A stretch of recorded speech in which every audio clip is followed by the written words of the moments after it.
Hello, Eurovision lovers, and welcome back to Eurovision 365, or as I'm calling it right now, Eurovision a three, a she, a quig. And I'm continuing on my journey here with the Eurosong finalists. And this time I am joined by the one and only Patrick O'Sullivan. Hello from Ireland.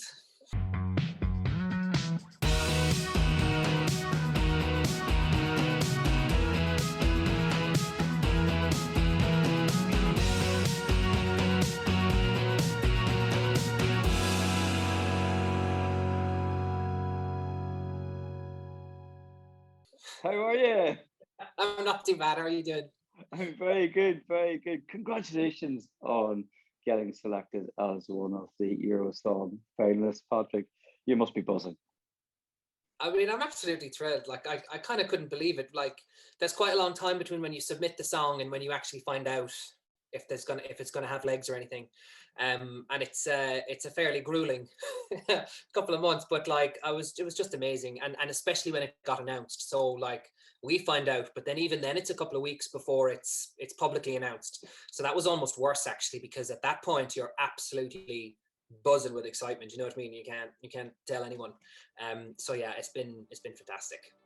How did you manage to keep it secret? I would like to say I was very successful at keeping it secret, but I admit that I might have told one or two select people. But you have to. I mean, if you can trust the people and you know they're not going to go, broadcasting it online and stuff. I mean, life's too short. You have to live it as well, don't you? Of course, and it's. I think people around you would probably suspect if you're like buzzing and sort of almost bouncing around. Like, of course, what's they wrong, would. Patrick? Out of the blue, listening to Eurovision songs 24 hours a day. But like these things are so much better when they're shared with people. You know what I mean? Because it's great being excited by yourself, but like I told my girlfriend Georgia and my parents, and that kind of thing, and like they just get so excited for you and it's so engrossed in the thing. Like it's much more special when there's people involved in it. Yeah, well, congratulations again. I sincerely mean that. And of course, how did the song come about, Patrick? So there's a long version and a short version. So the short version is that I started doing a singing TV show on RTE. It was the first season of a new show called Last Singer Standing, and Nicky Byrne was hosting it. So at the same time that Nicky was hosting that, he was also writing with Danny O'Reilly from the Coronas and Lara Kay from All Twins.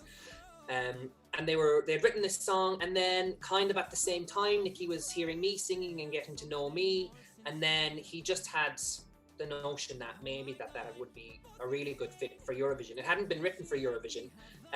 They had just been kind of busking and writing together, and then I cut a little demo, and still all along this was very much kind of, let's give it a go, we'll see if it works. If we like it and you like it, then great, and if not, then no harm done. But we recorded it and we thought that it had we thought that I kind of brought something to it that kind of elevated the song from where they had it in the first place. It just kind of felt like there was something to it, and we were all really quite excited when we got the the mastered versions back and stuff. So then we pulled the trigger and submitted it. Absolutely. Well, and you said it wasn't originally for Eurovision. No, it was just, they were just writing. You know what I mean? I think they do that a lot. Okay. The glitterati of the Irish music industry, they just hook up and write on Zoom, and I think that happened a lot over lockdown as well. That people were able to collaborate with people that they might not normally do, because they could just do it in the living room and actually just spend a couple of hours and see what comes of it, and if nothing comes of it, then there's nothing ventured, nothing gained. So yeah, they just came up with they just had the song, and they had options. Obviously the Coronas could have done it, or Westlife could have done it, or they could have sold it, or any of those kind of things, but this seemed to be an exciting option to go with it. Absolutely. And of course Nicky Byrne has been at Eurovision himself in 2016. I actually met him on the red carpet. He was really, really friendly. So he's great. Like, he's so down to earth. He's a really, really nice, decent guy, and such a Eurovision fan. Like, he loves it. Like, I really love it, but he really loves it. Like, really? He's really committed to it. Yeah, he's really passionate about it. Has he given you any advice? Because he's been there. He's given me loads of advice, but also equally he kind of wants me to do my own thing with it. You know what I mean? Yeah. Like, he has a lot of kind of I suppose kind of technical experience of performance and camera and how all of those kind of elements come together. So like I feel really lucky that I have him on my team to kind of guide that kind of overarching vision of it. But he really wants me to kind of, you know, take it on and do my own and in terms of vocally and musically and all that kind of stuff. Like I say, I mean, I didn't rework the song or anything, but I really put a lot of my own little tricks and habits that I have, you know what I mean, and kind of made it my own that way. And he wanted that, you know what I mean. He wanted it to be to feel like it was mine. Mm-hmm. Well, it's great that you have that opportunity to put your own stamp on it, really, isn't it? Yeah, it is. I mean, I think you have to do that as well, or else you can kind of tell, you know what I mean. If it, and it's not particularly satisfying to do something the way someone else has done, no matter how good they do it. That's them, you know what I mean. So I'm not sure how interested I would have been if it had been very kind of regimented and kind of, well, this is what it is, so you need to kind of do that, you know what I mean. That's not a very nice kind of working environment. But like I say, they absolutely just handed it over to me and said, look, you mess around with this for a couple of weeks and see what you can find in it and pull out in it, and let's do that. Yeah. You said you're a big Eurovision fan yourself? Yeah, I love it. I mean, I've always loved it. What do you love about it? I think I fell into it when I was younger because, like, as long as I can remember, I've been into singing and music and theatre, and those were always my things. And those things aren't always like the most mainstream things when you're 10, 11, 12, 13, even worse 14, even worse 15-year-old young fella in Ireland, you know what I mean? Yeah. And it kind of felt like that was kind of my time of the year when, like, my kind of knowledge and interests all of a sudden kind of came to the front, and suddenly people actually, you know, like, I kind of knew what I was talking about for once, as opposed to always trying to, you know, pretend that I liked Manchester United, or like, oh yeah, that match, or you know what I mean. When you're a kid, you're always trying to, like, just fit in with your friends and try and, you know. So I think that's why I felt. I mean, obviously the music is first and foremost what I love, but I think what I love about it is that it's kind of, at an early age, it really felt like kind of my people. You know what I mean? When that core group isn't always necessarily around you when you're younger, because it's not the norm. Yeah. What's your favorite memories of the contest? I mean, when I think like, again, because it was something that I started watching when I was so young, I've got lovely memories of watching it, like, with my family. You know what I mean? Yeah. Like, there's 7 of us in my family, and that means that very rarely that all of us are together in a room, or together even in a building. But Eurovision was one of those kind of events, you know what I mean? Like, you might get chips and you might sit in and watch, and it was something that we kind of all enjoy together, and everyone has an opinion and everyone has a favorite, and there's all, not arguments, but, you know, discussion on it. And I think that's why it's so special to me, that it was kind of, you know, from a very young age, it was something that I could share with my siblings and my parents. And I think that's what's so great about it now. Like what's not to love? You know what I mean? It's just really good music, and it introduces you to different styles that you might not necessarily listen to. And, like, especially in the last, well, I guess kind of 10 years or more now, like, the spectacle of it is just absolutely taken off. Like, it's phenomenal what they can do. You know what I mean? And it's not broadcast like that. There's nothing else that broadcasts music and performance like that, except maybe, you know, like the Super Bowl halftime show, or, you know, maybe if there's some arena concert or something. But it's not something that you get to see a lot, unless you can afford to go to all these concerts, which, you know, obviously you can't all the time. That's it. You said that there's 7 in your family. It's a good job you're not a group, because if you're going to Eurovision with 7, one of you would have to give it a miss. One can be a roadie and carry the amps.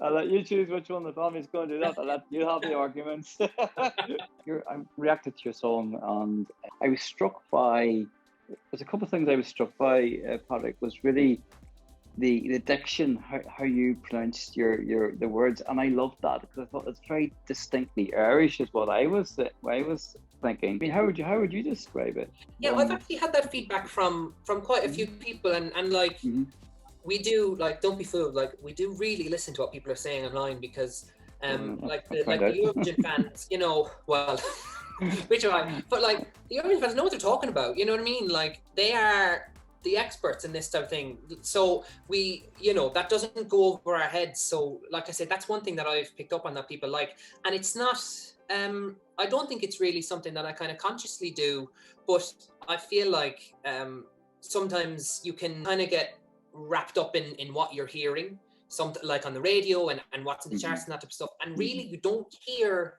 very many people kind of hold on to your accent. And actually, I think it's lovely. And it's like when I do hear people do it, I go, God, that's nice actually. That's really kind of, it gives a real kind of charm and personality, and it feels, you know, quite authentic. And I think, I think that quite lands with the European audience as well, because like Europe really likes Ireland. Like Ireland's great. Everyone likes Ireland. You know what I mean? And I think that you should kind of, you know, remind people of that as much as you can, and not try and, you know, be like everyone else as much as you can. Absolutely. I mean, some of the feedback, if you allow me to share this, it's really positive feedback. No, it's really positive. Pretty here. So this was on. Have you screened it? Is this all positive? Because I only want to hear positive feedback. yeah. It's pretty much positive. Actually, I did my reaction on YouTube. Some of the comments is, this is such a good contender. His voice, diction, and the tune is just great. It seems to go by so quickly. Best so far. Somebody else said, I don't think I've enjoyed an Irish Eurovision song as much in a very long time. Could see that getting into the top 10 in Turin. Somebody else said, sounds like a mix between 30 Seconds to Mars and Ed Sheeran. Lots of compliment. This is by far my favorite so far. So fantastic. What a voice, my winner. I mean, that's really positive. Good. Yeah, I'll take those. Those are more of the same, please. Yeah, it's great. It's had a very positive response, and I think it reflects what is happening in Irish music at the moment. Like, I think it could be a song that Westside would record. That I could believe that. It could be a song that the Coronas would record. I believe that. It could be a song that you'd hear Picture This doing. You know what I mean? It feels kind of like the type of thing that is happening in Irish music at the moment. And I think that's good. You know what I mean? I think it's good that it sounds like what people are listening to in the country. I think that's positive. Absolutely. And I suppose the other thing to say, you know, obviously we've got a national final now, not too far away, the 4th of February. First time we had a national final since 2015. And I suppose the other thing I would note on top of that would be, like, obviously Ireland have qualified to Eurovision. Last time was 2018, and before that I think 2013. So is there I'm asking this to everyone, by the way, in Eurosong, like the performance, is there a pressure or is there not a pressure? I mean, obviously there is. Like, anyone who says there's not is lying, because you don't go in there unless you want to win the thing. You know what I mean? So everyone wants to qualify, and you want to do that for your country as well. I mean, again, there are very few opportunities, or at least that I can imagine for me in my life, where I will really get to represent Ireland. Like, and that means something. You know what I mean? That's not for nothing. That's important. Yeah. But having said that, you kind of can't let that get in your head too much, because like it's not helpful. You know what I mean? It doesn't help me on the night to be any better with, you know, a mountain of pressure on my back that I need to qualify. I think the only thing that you can do is, like, really just do the work in the first place and be smart about what it is that you're doing, and kind of read the room in terms of what has been working in the Eurovision for the last couple of years, and then see what you think will work moving forward. And I think if you do your homework before you go in, and you really get like, the other thing is, having a good song is key, but equally the staging of it is just as important. And I think that's becoming even more true as the years go on. Like, you have got to deliver a really memorable, unique, slick staging of the song, or you don't have a chance. Like, that's just how it is. And I think if you can go in feeling confident that you've done that, it's kind of out of your hands then. You know what I mean? And that's, I mean, I'm getting a bit ahead of myself here, but I think that's kind of the approach that I would have. Like, just be really confident that I've done the work and I've done the homework, and that I've got a good song and I've got a good staging, and then after that, you know, your kind of work is done then. You know what I mean? Yeah. You've already hinted at this, but what would it mean for you to be the Irish performer at Eurovision 2022 in Torino. Like, it's a funny thing because years and years and years ago, so I won't divulge quite how old I am, but let's say in my early 20s, like, the thought of doing Eurovision would have been like just like a real genuine dream, you know what I mean? Because I've done a lot of theatre and stuff, and like, you know, people like Con Wilkinson have done it, and because it's held in such high regard in Ireland, it's kind of, I don't even know how to describe it. Like, it for me is kind of, it's something that I can do for a country that I really love, like with my whole heart I do, and because I live in London a lot of the time as well, I actually feel that draw to the country like every day because I miss it, you know what I mean? And to have the opportunity to do something and kind of give something back to the country as well, and to wear that tricolour it'd be phenomenal. Like, it really would, and it would be, it's an elevated thing. Any other kind of success that you get is great for you on a personal level, but like, to do the Eurovision is, you know, that's more than just a personal victory. That's kind of, you know, that's historic. So that's, again, I try not to think of all these things when I'm actually doing it, but that's the truth of it. Like, yeah, and so positive to hear like credible artists saying, you know, I want to do this, I want to take part in Eurovision, and I just think it's really positive for the country, for that to be happening. To say, like, I think as well, I think why Ireland might sometimes in recent years be kind of in this kind of position with Eurovision, that it almost feels like it's kind of pulling away from it a little bit, because all of Ireland's success came when the Eurovision was a very different entity, and like, those successes totally count and they're phenomenal successes, but it's a different game now. And I think sometimes the country as a whole, and maybe people who aren't so into it, kind of like really keenly into it, they kind of are still, well, we're good at this thing and this thing worked, and then I think that can kind of actually hamper our progress a little bit. I think we actually need to lean into it and really go with what it's become now, because I think that's our best chance. And it's not because, and I don't even think people are doing it consciously, I think it's probably just something in us that we're like, well, we did this and this worked so many times, like, why wouldn't that work again? But it's changed, and I think if we can kind of get the country on board to say, look, we need to try these new things, we need to go in new directions and really lean into the performance and the staging and give it that credence that they do in other countries, like get the songs on the radio, get the national stations playing the songs, supporting it. And I think that will encourage even more Irish artists to get into it, because like, when the opportunity came to me and I was, you know, discussing it with people who I know and trust in their opinions and stuff, there is a kind of a sense of, oh, well, you know, that can sometimes be a bit of a poison chalice, and that can kind of be true in some circumstances. But like, if you keep thinking that, then you're never going to get out of it. You know what I mean? Open yourself up to whatever comes. You know what I mean? I do. And the other thing, I suppose, is promotion of the performer, because, you know, it's all very well playing the song in Ireland, but Ireland can't vote for Ireland at Eurovision. So it's about promotion, you know, as well, you know, around Europe and beyond, which a lot of countries do. And as you said, like, 1996 the last time we won, that's a long time ago now. But that's not yesterday, you know. And as you say, you know, Patrick, we have to kind of move and change, I suppose, and you say lean into it. So I guess we'll have to. And it's frustrating, like, because we can totally do it.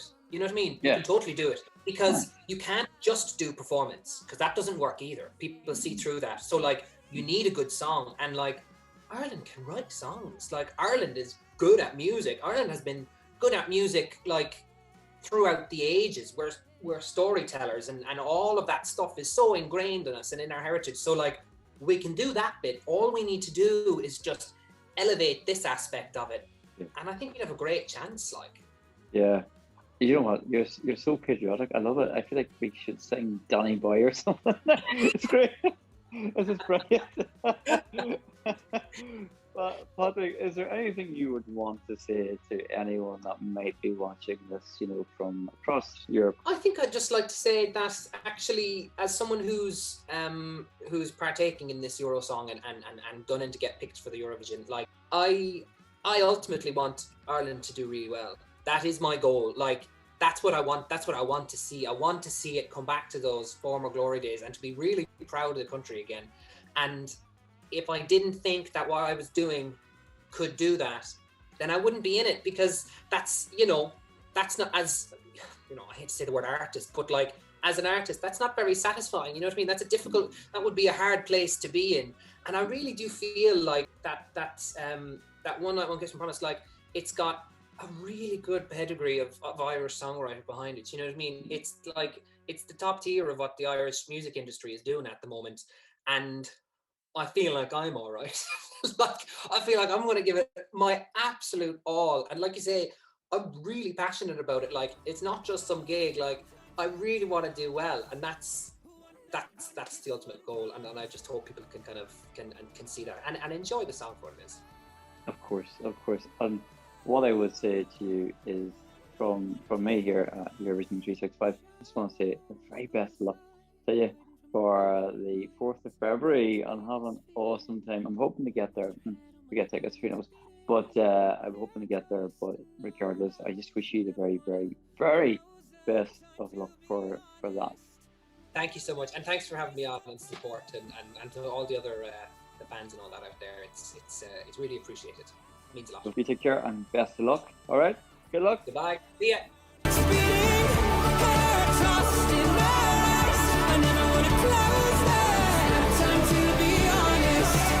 One night, one kiss, one promise.